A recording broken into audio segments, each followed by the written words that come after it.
Welcome. I'm so glad to be back with you. Every story you're about to hear is real, terrifying, and sent in by listeners just like you. So, turn off the lights, wrap yourself in a blanket, grab some snacks.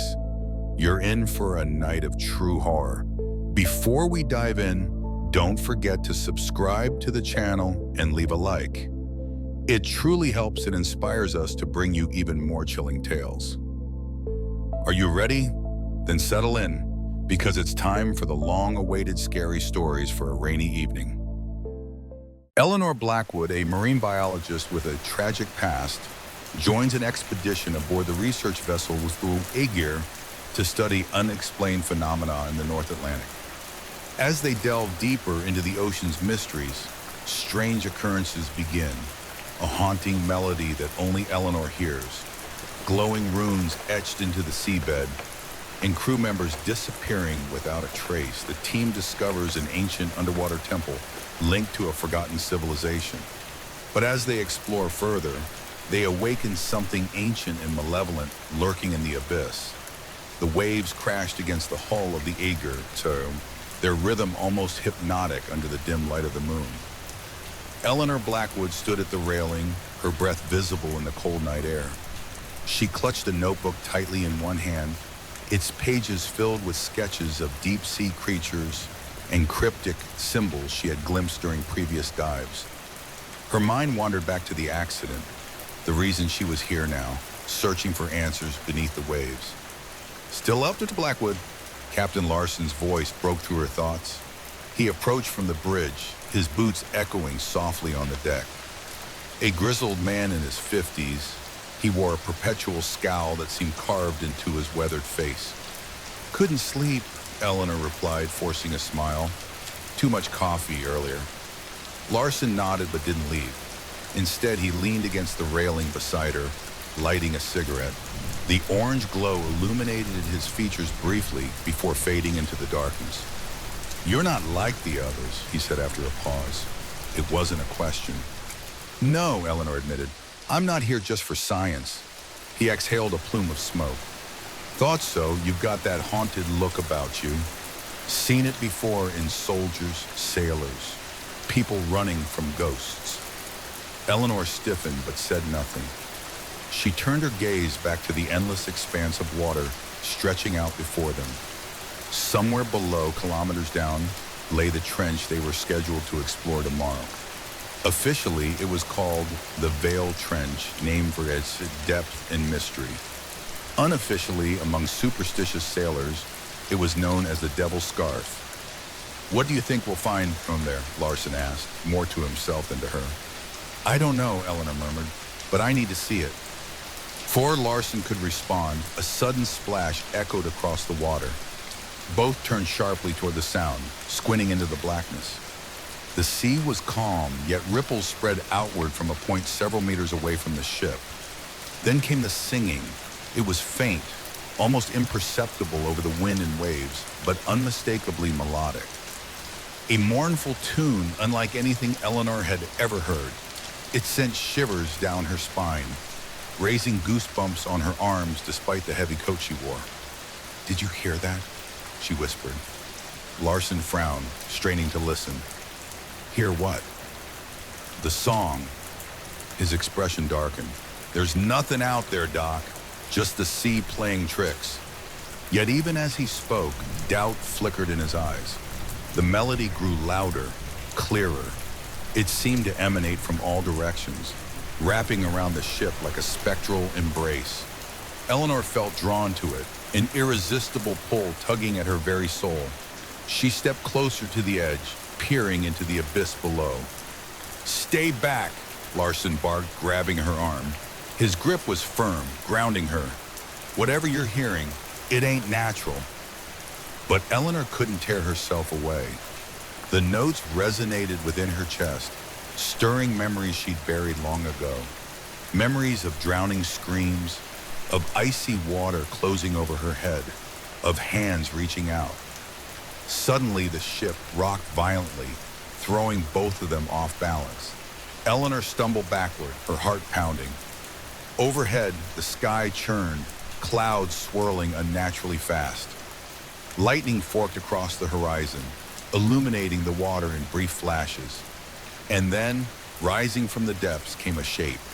Vague and indistinct at first, it resolved into a massive form, a creature larger than the Aegir itself. Its body shimmered with bioluminescent patterns, pulsating in time with the eerie song. "What is that?" Larson gasped, his voice trembling. Eleanor didn't answer. She knew. Deep down, she had always known. This was why she had come. This was what waited for her in the abyss. Eleanor Blackwood stared at the massive creature rising from the depths, her heart pounding in sync with the eerie melody that filled the air. The bioluminescent patterns on its body pulsed rhythmically, casting an otherworldly glow across the water surface. It was unlike anything she had ever seen, a hybrid of fish, cephalopod, and something far more ancient. Its eyes were black voids, reflecting no light, yet they seemed to pierce through her very soul. "What do we do?" Captain Larson shouted, his voice cracking under the weight of panic. He gripped the railing so tightly his knuckles turned white. "We can't fight it," Eleanor replied, her tone eerily calm despite the chaos around her. We need to understand it." "Understand it?"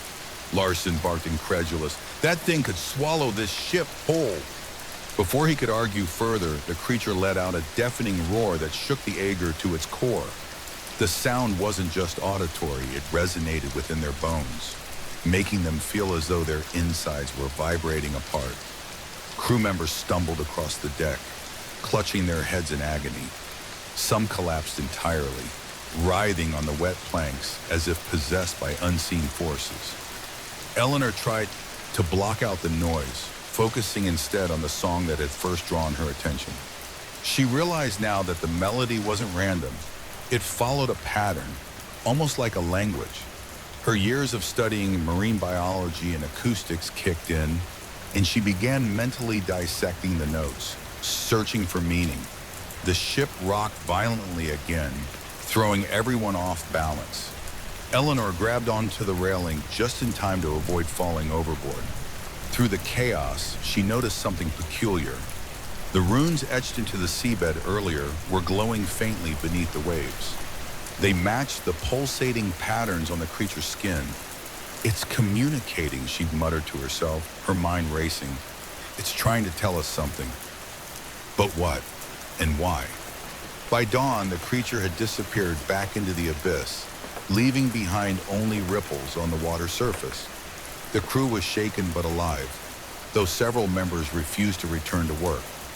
Captain Larson convened an emergency meeting in the galley, where the remaining researchers and sailors gathered around a battered wooden table. "We can't stay here," said Dr. Marcus Hale, the expedition's chief geologist. His usually confident demeanor was replaced by raw fear. "Whatever that thing is, it's not natural. We're out of our depth, literally." "And where exactly would we go?" snapped at Eleanor, slamming her fist on the table. "Back to shore? Pretend none of this happened. That's not why we're here." Marcus glared at her. "You've got some nerve, Blackwood. You're the one who dragged us all into this mess." "I didn't drag anyone," Eleanor shot back, her voice trembling with anger. "This mission was approved long before I joined. If you have a problem with it, take it up with the funding board." Captain Larson raised a hand to silence them both. "Enough! Arguing won't solve anything. What we need is a plan." After much debate, they decided to send a dive team down to investigate the glowing runes. Eleanor volunteered immediately, despite protests from the others. "You're insane," Marcus told her later as they prepared the submersible. "That thing could come back at any moment." "So could a storm or a rogue wave," Eleanor countered, strapping on her oxygen tank. "We're scientists, Marcus.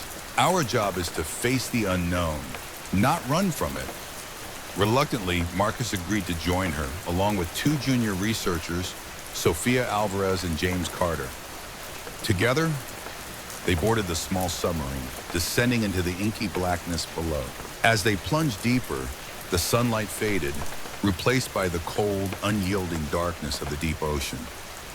The submersible's floodlights illuminated schools of strange, translucent fish in towering hydrothermal vents. But the real discovery came when they reached the trench floor. Spread out before them was a sprawling structure carved directly into the seabed. Columns twisted upward like coral formations, adorned with intricate carvings that resembled the glowing runes they had seen earlier.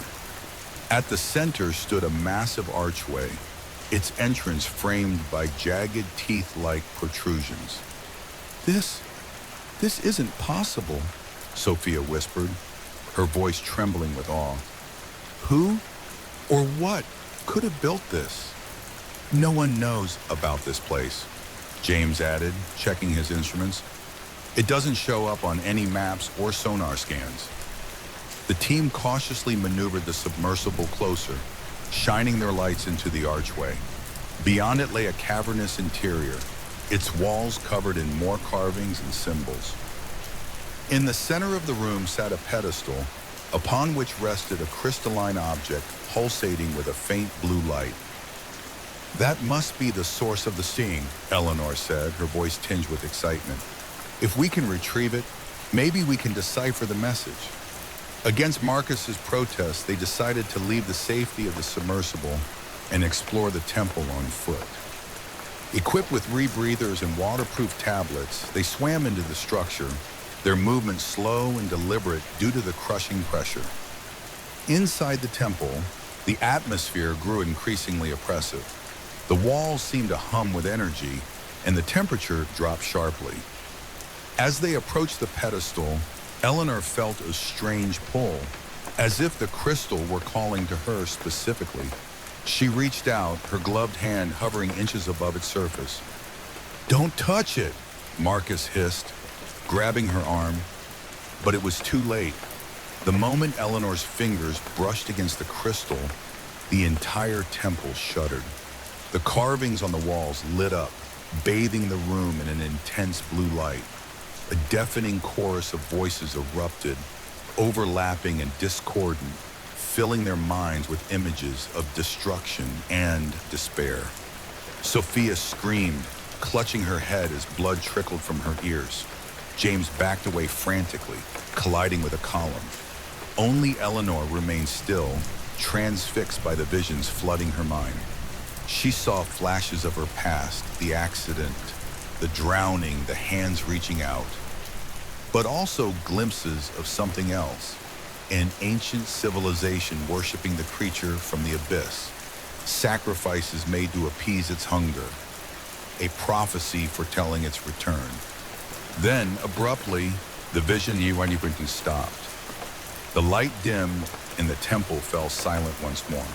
When Eleanor opened her eyes, she found herself alone. Marcus, Sophia, and James were gone, vanished without a trace. Panic surged through her, but she forced herself to focus. She grabbed the crystal and swam back to the submersible, her movements frantic. Once inside, she sealed the hatch and activated the ascent sequence. As the vessel rose toward the surface, she couldn't shake the feeling that something was following them. When Eleanor finally returned to the Edgar, she was met with hostility. The remaining crew accused her of abandoning the others and demanded answers about the crystal. Captain Larson, however, listened intently as she recounted her experience, though skepticism lingered in his eyes. "You brought that thing aboard," Marcus spat, pointing at the crystal. "Now look at us. Half the crew is dead or missing, and the rest are losing their minds." Indeed, strange things had been happening since Eleanor's return. Equipment malfunctioned without explanation. Food supplies spoiled overnight. And then there were the whispers, soft, indistinct murmurs that echoed through the corridors, driving people to paranoia and violence. One night, a group of sailors mutinied, attempting to throw the crystal overboard. Eleanor intervened, arguing that destroying it might unleash whatever power it contained. A violent struggle ensued, ending with several casualties and the crystal safely locked away in the ship's lab. Despite the danger, Eleanor couldn't resist studying it further. Using advanced imaging technology, she discovered that the crystal contained fragments of DNA unlike anything on Earth. It seemed to be a biological key, designed to unlock something hidden deep within the ocean. As days passed, the situation aboard the Edgar deteriorated rapidly. The whispers grew louder, coalescing into coherent phrases spoken in a language no one recognized. Crew members began exhibiting bizarre behavior. Some claimed to see loved ones who had died, while others spoke of shadowy figures stalking them in the dark. Eleanor suspected the crystal was amplifying the entity's influence, drawing it closer with each passing hour. She devised a desperate plan, used the ship's sonar system to broadcast a counter frequency, disrupting the connection between the crystal and the creature. With Captain Larson's reluctant assistance, she rigged the equipment, broadcasting a low-frequency pulse across the surrounding waters. Almost immediately, the whispers ceased, and the oppressive atmosphere lifted. For a brief moment, hope flickered among the survivors, but the respite was short-lived. The creature emerged once more, larger and angrier than before. Tentacles lashed out, smashing into the hull and sending shockwaves through the ship. Water poured in through cracks, flooding the lower decks. In the chaos, Eleanor realized the truth. The crystal wasn't just a beacon, it was a prison. By removing it, she had inadvertently freed the entity. Now, the only way to stop it was to return the crystal to its rightful place. Armed with nothing but determination and a waterproof container holding the crystal, Eleanor dove back into the abyss. The journey was harrowing, with the creature pursuing her every step of the way. Using the submersible's remaining fuel, she managed to reach the temple just as the creature closed in. Placing the crystal back on the pedestal, she activated the sonar pulse one last time. The temple trembled, collapsing inward as the entity let out a final ear-splitting scream. Darkness enveloped her, and everything went silent. When Eleanor awoke, she was floating on the surface of the ocean, surrounded by debris from the Aegir. Rescue ships arrived shortly after, pulling her aboard. Though physically unharmed, she carried the weight of what she had witnessed, an ancient horror that humanity was never meant to encounter. Back on land, Eleanor struggled to piece together her shattered life. The incident was classified as a tragic accident, and the existence of the temple and the entity was buried under layers of secrecy. But Eleanor knew better. She couldn't forget the faces of those she had lost, nor the haunting melody that continued to echo in her dreams. Late one night, as she sat alone in her apartment, she heard it again. The song, faint and distant, yet unmistakable. Turning toward the window, she saw the moonlight reflecting off the ocean's surface, beckoning her back. The abyss was calling. Feeling scared yet? I hope you didn't forget to leave a like and subscribe to our channel. It really helps us create even more chilling stories just for you. If you're ready, then let's continue. Get ready. The scariest part is still ahead.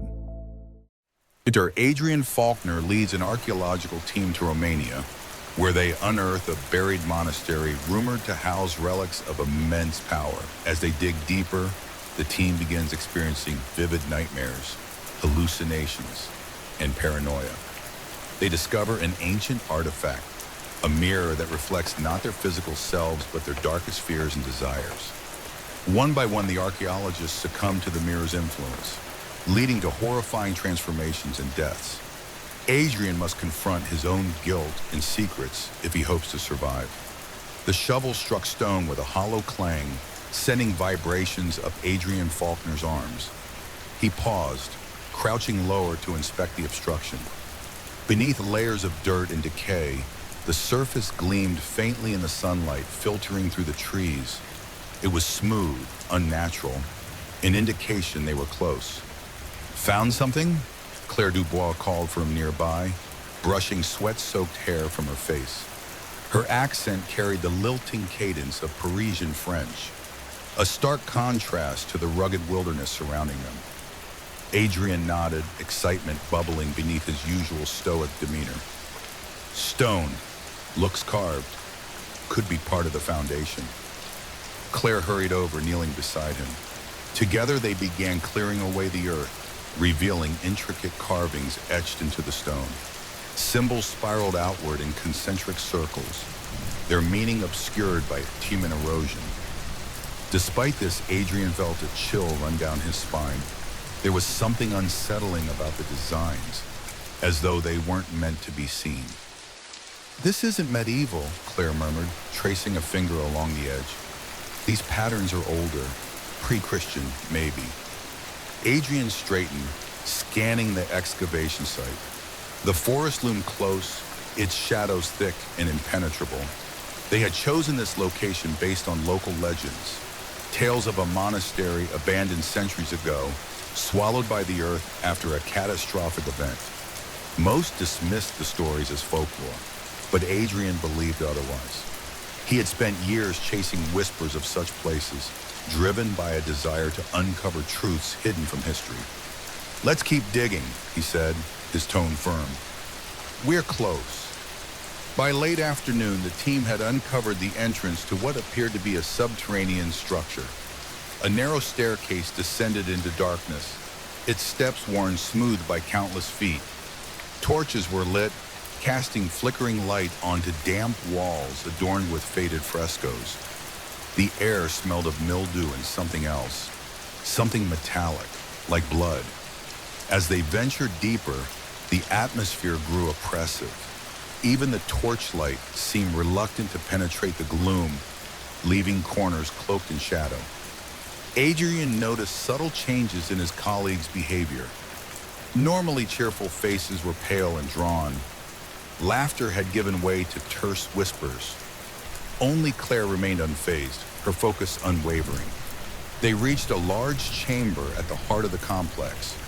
In its center stood a pedestal, atop which rested an object draped in rotting cloth. Adrian approached cautiously, his pulse quickening. When he pulled back the fabric, he revealed a mirror. It was oval-shaped, framed in tarnished silver. The glass itself was cloudy, marred by cracks and imperfections. Yet when Adrian gazed into it, he saw not his reflection but a scene from his past, a memory he had tried desperately to forget. He recoiled, nearly dropping the mirror. "What is it?" Claire asked, stepping forward. Adrian shook his head, unable to speak. Whatever this thing was, it wasn't ordinary, and it wasn't safe. The mirror sat in the center of the chamber, its tarnished silver frame gleaming faintly in the torchlight. Adrian Faulkner stood frozen, his reflection, or lack thereof, burned into his mind. Instead of seeing himself, he had glimpsed a memory buried deep within his subconscious. The car accident that claimed his wife's life. It wasn't just a fleeting image. It felt visceral, as though he were reliving the moment. The screech of tires, the shattering gas, her scream, all of it came rushing back with devastating clarity. "What did you see?" Claire Dubois asked softly, breaking the silence. Her voice was steady, but there was an edge of unease beneath her calm exterior. Adrian hesitated, unsure how much to reveal. "It's nothing," he lied, forcing a smile. "Just tired, I guess." Claire didn't press further, though her skeptical expression suggested she didn't believe him. She turned her attention back to the mirror, studying it intently. "This isn't ordinary craftsmanship," she murmured. "Look at the engravings along the edges." Adrian leaned closer, examining the intricate patterns etched into the frame. They resembled the same spiraling symbols they'd found on the stone foundation earlier, but here they were more detailed, almost alive. The lines seemed to shift slightly when viewed from different angles, creating a disorienting effect. "We need to document this," Adrian said, pulling out his camera. He snapped several photos, though something about the images felt off. When he reviewed them later, the mirror appeared distorted, as if it were rejecting being captured. Before they could discuss it further, a low rumble echoed through the chamber. Dust fell from the ceiling, and the ground trembled beneath their feet. The torches flickered wildly, casting erratic shadows across the walls. "Earthquake?" Claire suggested, gripping a nearby column for support. Adrian shook his head. "Feels localized, like something's moving underground." As suddenly as it began, the shaking stopped. The team exchanged nervous glances, unsure whether to continue exploring or retreat to the surface. But curiosity outweighed caution. Archaeologists were trained to chase answers, even when those answers came wrapped in danger. That night, camped near the excavation site, Adrian dreamed of the mirror. In his dream, he stood before it again, but this time, it showed not his past, but his deepest fears. He saw himself failing. By failing, not just professionally, but personally, his colleagues mocked him, calling him a fraud. His late wife's voice whispered accusations, blaming him for her death. Worst of all, he saw himself becoming someone unrecognizable, cold, ruthless, willing to sacrifice anything for success. He woke drenched in sweat, his heart pounding. Across the tent, Claire stirred restlessly, muttering incoherently. Adrian realized then that she too was trapped in some kind of nightmare. Rising quietly, he stepped outside, only to find other members of the team wandering aimlessly, their eyes vacant, their movements mechanical. "What's going on?" he asked Dr. Marcus Hale, the team's linguist, who was pacing back and forth like a caged animal.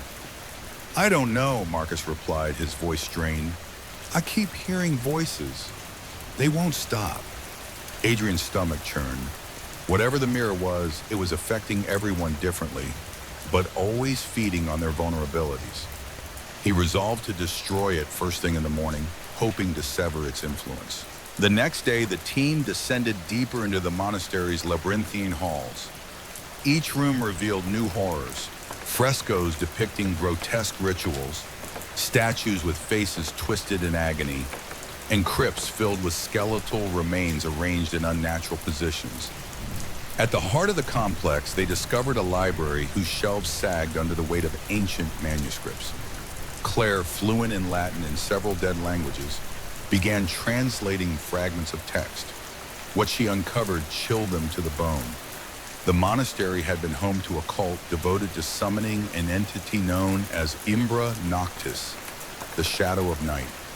According to legend, the cult believed this entity granted immortality to those who worshipped it, though at a terrible cost. They performed human sacrifices, Claire explained, her hands trembling as she held up one particularly gruesome manuscript. They thought offering souls would appease the shadow and bring eternal life. Adrian frowned, said, "But what does any of this have to do with the mirror?" Before Claire could respond, a blood-curdling scream echoed through the halls. Dropping the manuscript, they rushed toward the sound, finding James Carter, one of their junior researchers, cowering in a corner. His face was pale, his eyes wide with terror. "It moved," he stammered, pointing at a nearby statue. "It followed me." Sure enough, the statue, a grotesque figure with elongated limbs and a featureless face, had shifted position. Its head now tilted unnaturally as if watching them. "Let's get out of here," Adrian said firmly, ushering the group back toward the main chamber. Back in the central chamber, the mirror awaited them, its surface shimmering invitingly. Despite his earlier resolve to destroy it, Adrian found himself drawn to it once more. This time, when he looked into it, he didn't see fear or guilt. Instead, he saw power, wealth, recognition, redemption. The mirror promised him everything he'd lost, and more. "No," he whispered, tearing his gaze away. "It's manipulating us." But others weren't so strong-willed. Marcus approached the mirror next, staring into it with rapt fascination. Within moments, his demeanor changed. Gone was the cautious academic. In his place stood a man consumed by obsession. He began speaking in tongues, his voice guttural and alien. "Marcus, snap out of it!" Claire shouted, grabbing his arm. He shoved her aside with surprising strength, knocking her to the ground. "You don't understand," he snarled. "It's showing me the truth. All of this, everything we've done, it's meaningless compared to what lies beyond." Adrian intervened, pulling Marcus away from the mirror, but the damage was done. By the end of the day, 2 more team members succumbed to its influence, disappearing into the monastery's depths without explanation. Desperate for answers, Adrian and Claire pressed onward. venturing into areas the others had avoided. They eventually stumbled upon a hidden door concealed behind a tapestry. Beyond it lay a circular chamber, dominated by an altar carved from black stone. Above the altar hung another mirror, larger and more ornate than the first. "This must be where the final ritual took place," Claire said, her voice barely above a whisper. "Whatever they summoned, it happened here." On the floor around the altar were symbols identical to those etched into the frames of the mirrors. As Adrian examined them, he noticed something strange. The symbols seemed to pulse faintly, as if responding to his presence. "We need to leave," he urged, grabbing Claire's hand. "Now." But before they could retreat, the chamber's entrance sealed shut, trapping them inside. The air grew thick and oppressive, and the mirrors began to glow with an eerie light. From the larger mirror emerged a figure cloaked in shadow, its form constantly shifting and reforming. "You seek knowledge," it rasped, its voice echoing like a chorus of whispers. "But knowledge comes at a price." Adrian stepped forward, shielding Claire with his body. "We're not afraid of you," he declared, though his knees threatened to buckle. The shadow laughed, a sound devoid of warmth or humanity. "Fear is irrelevant. You are already mine." Realizing they couldn't fight the entity directly, Adrian devised a plan. Using information gleaned from the manuscripts, he deduced that the mirrors acted as conduits, amplifying the shadow's power. If they destroyed both mirrors simultaneously, they might sever its connection to this plane. Working quickly, Adrian and Claire gathered materials to create makeshift explosives. Meanwhile, the shadow's influence spread throughout the monastery, driving the remaining team members into madness. Some attacked each other, others vanished entirely, leaving behind only trails of blood. When everything was ready, Adrian and Claire split up, each heading toward one of the mirrors. Navigating the increasingly unstable structure was perilous, with collapsing floors and shifting walls threatening to trap them at every turn. Along the way, Adrian encountered visions of his wife, pleading with him to stay with her. He fought back tears, knowing she wasn't real. Finally, they reached their respective destinations. On Adrian's signal, they detonated the explosives. A deafening roar filled the air as the mirrors shattered, releasing a torrent of energy that shook the entire monastery. The shadow let out a final, anguished cry before dissolving into nothingness. When the dust settled, Adrian and Claire emerged from the ruins, battered but alive.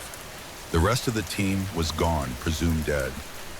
Rescue teams arrived days later, baffled by the scale of destruction and unable to explain the strange phenomena reported by survivors.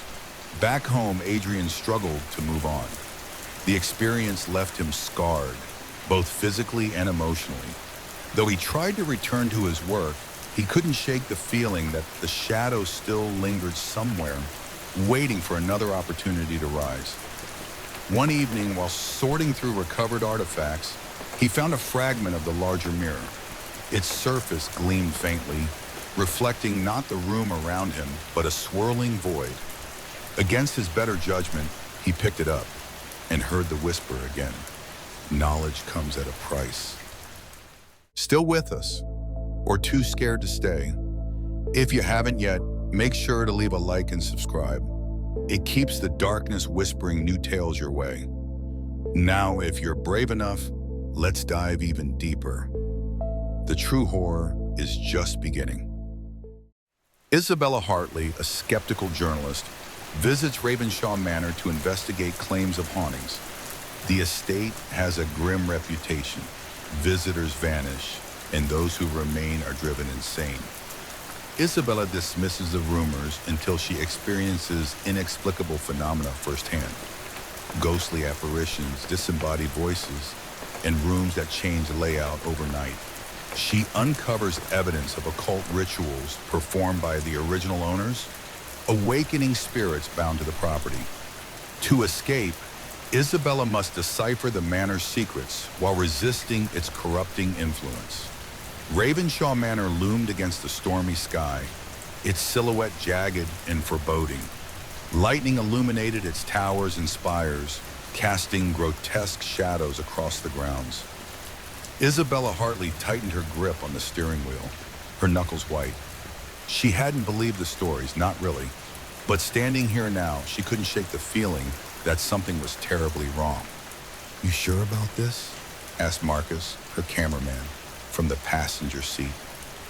His voice betrayed none of the unease radiating off him in waves. Still, Isabella caught the way his fingers tapped nervously against the dashboard. "It's just a house," she replied, though the words sounded hollow even to her ears. "People make things up. Ghosts sell newspapers." Marcus raised an eyebrow. "Then why are we here?" "To prove there's nothing to it." She forced a grin, though it didn't reach her eyes. "Besides, it'll make great content." They climbed out of the car, the wind whipping rain into their faces. The gravel path leading to the manor crunched underfoot, the sound muffled by the storm. Up close, the building was even more imposing. Ivy clung to its walls like skeletal fingers, and broken windows stared blankly into the void. The front door creaked open at Isabella's touch, revealing a cavernous foyer. Dust motes swirled in the dim light streaming through cracks in the ceiling. The air smelled of decay and damp wood. Marcus set up his camera, capturing every detail as Isabella narrated. "This is Ravenshaw Manor," she began, her voice steady despite the knot forming in her stomach. "Built in the 18th century, it's been abandoned for decades. Local legends claim it's haunted, but..." A loud bang interrupted her. Both she and Marcus froze, exchanging nervous glances. The noise came again, louder this time, echoing through the halls like a gunshot. "What was that?" Marcus whispered. "Probably just the wind," Isabella said, though she didn't believe it. She motioned for him to follow, her footsteps hesitant as they moved deeper into the house. The interior was labyrinthine, rooms branching off in every direction. Some were barren, stripped of furniture and life. Others contained remnants of a bygone era, rotted chairs, shattered mirrors, paintings whose subjects seemed to watch them with hollow eyes. In one room, Isabella found a journal. Its leather cover was cracked and brittle, but the pages inside were surprisingly intact. Flipping through them, she discovered entries written in shaky handwriting. The author spoke of voices, whispers that followed them everywhere, growing louder with each passing day. By the final entry, the writing had devolved into frantic scribbles. "They're real," Isabella read aloud, her voice barely above a whisper. "They're watching me." "Who's watching?" Marcus asked, peering over her shoulder.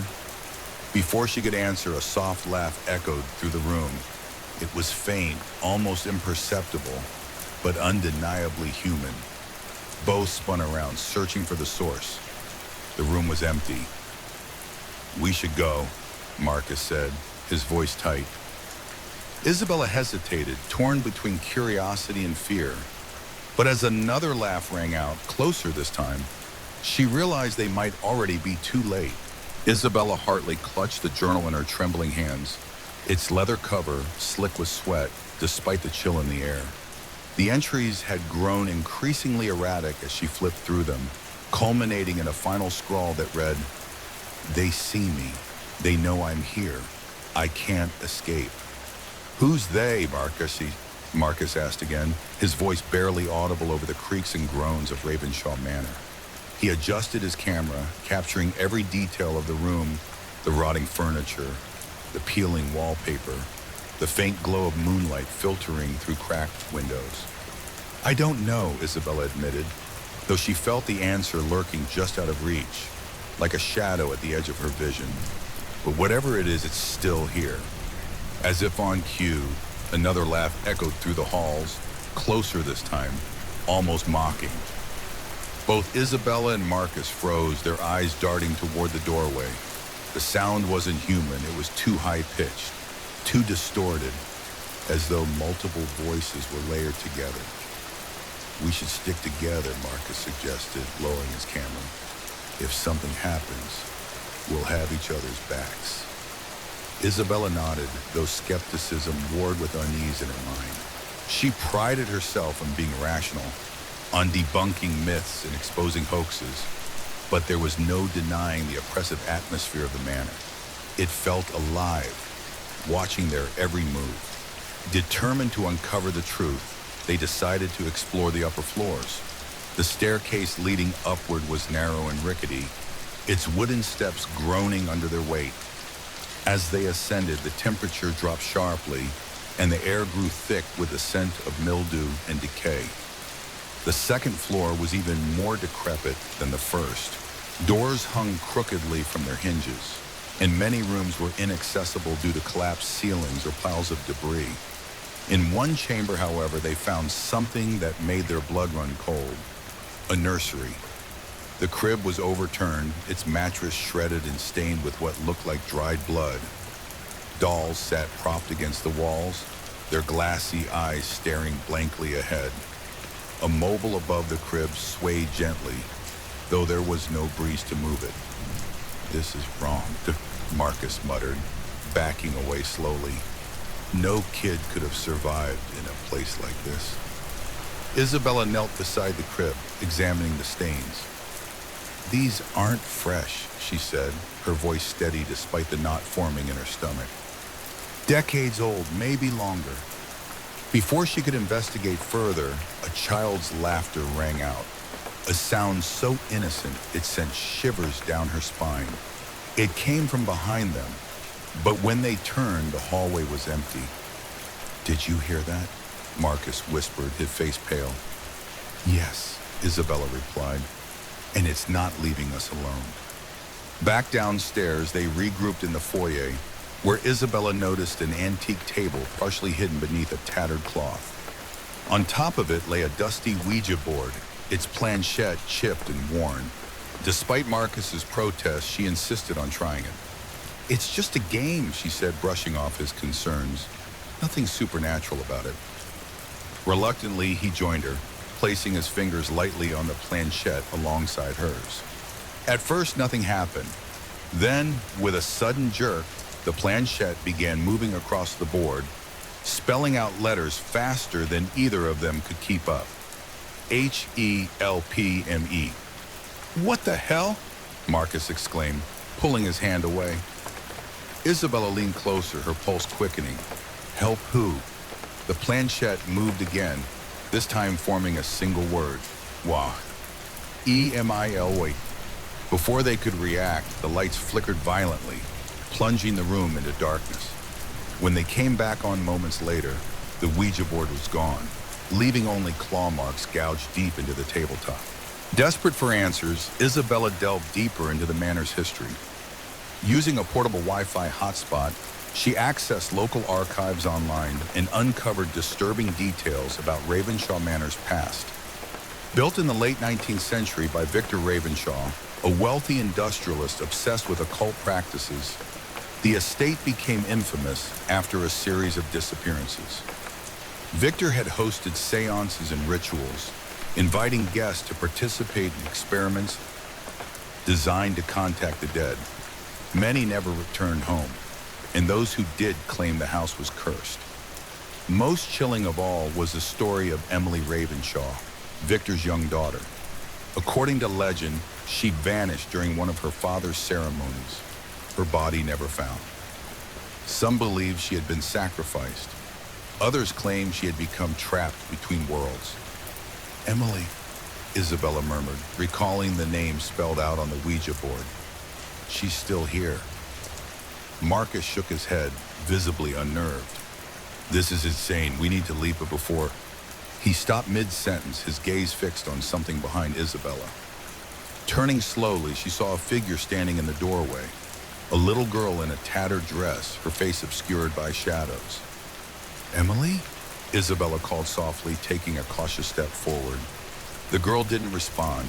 Instead, she tilted her head, revealing hollow eye sockets and a mouth stretched impossibly wide in a silent scream.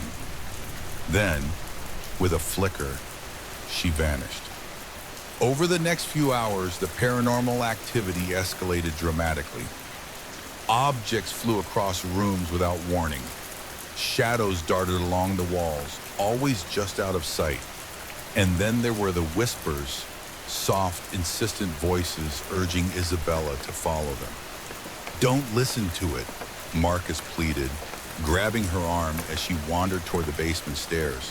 "It's trying to trap you." But Isabella couldn't resist. The whispers promised answers, closure, not just about the manor, but about her own life. Her career had stalled, her relationships faltered, and she carried the weight of failures she couldn't undo. If the spirits could offer redemption, wasn't it worth the risk? Reaching the basement, she discovered a hidden door concealed behind a bookshelf. Beyond it lay a cavernous chamber filled with strange symbols etched into the stone walls. At its center stood an altar, upon which rested a leather-bound grimoire. "This is where Victor performed his rituals," Isabella realized, her voice trembling with awe. "This is where Emily disappeared." As she approached the grimoire, the whispers grew louder, overlapping in a cacophony of voices. She opened the book, finding pages filled with the arcane incantations and diagrams depicting summoning circles. "Stop!" Marcus shouted, rushing to her side. "You don't know what you're doing." But it was too late. The moment her fingers brushed the page, the chamber erupted in chaos. The symbols on the walls lit up, bathing the room in an eerie red glow. From the shadows emerged figures, ghostly apparitions of Victor's victims, their faces twisted in agony. "They're bound to this place," Isabella gasped, realizing the truth. Victor trapped their souls here. Realizing the grimoire contained the key to freeing the spirits, Isabella began reciting the incantation inscribed within its pages. Marcus tried to stop her, fearing the consequences, but the entities held him back, forcing him to watch helplessly.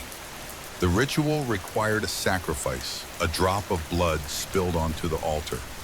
With shaking hands, Isabella pricked her finger, letting a single droplet fall onto the black stone. Instantly, the chamber trembled, and the spirits surged forward, their forms dissolving into streams of light. Among them was Emily, her face finally clear and peaceful. She smiled at Isabella before vanishing completely, leaving behind only silence. Exhausted, Isabella collapsed to the ground, tears streaming down her cheeks. The oppression lifted, replaced by an overwhelming sense of relief. The curse was broken. When rescue teams arrived days later, they found Isabella unconscious but alive. Marcus, however, was missing, presumed lost to the manor's lingering influence. Though grateful to be free, Isabella couldn't shake the feeling that part of her remained trapped within Ravenshaw Manor. Back home, she struggled to piece together her shattered life. The footage they had captured confirmed the supernatural events, but no one believed her claims. The manor burned to the ground shortly after their departure, erasing all evidence of its dark history. Late one night, as she sat alone in her apartment, Isabella heard the whispers again, faint and distant, yet unmistakable. Turning toward the window, she saw the silhouette of a little girl waving goodbye. Emily was free, but the manor's secrets weren't done with her yet. You're still here, or has fear already taken you away? If you haven't yet, leave a like and subscribe. Your support breathes life into the darkest stories. I hope we'll meet again soon. Next time, even darker and more terrifying secrets await you. Come back soon while I prepare new nightmares that will haunt your sleep.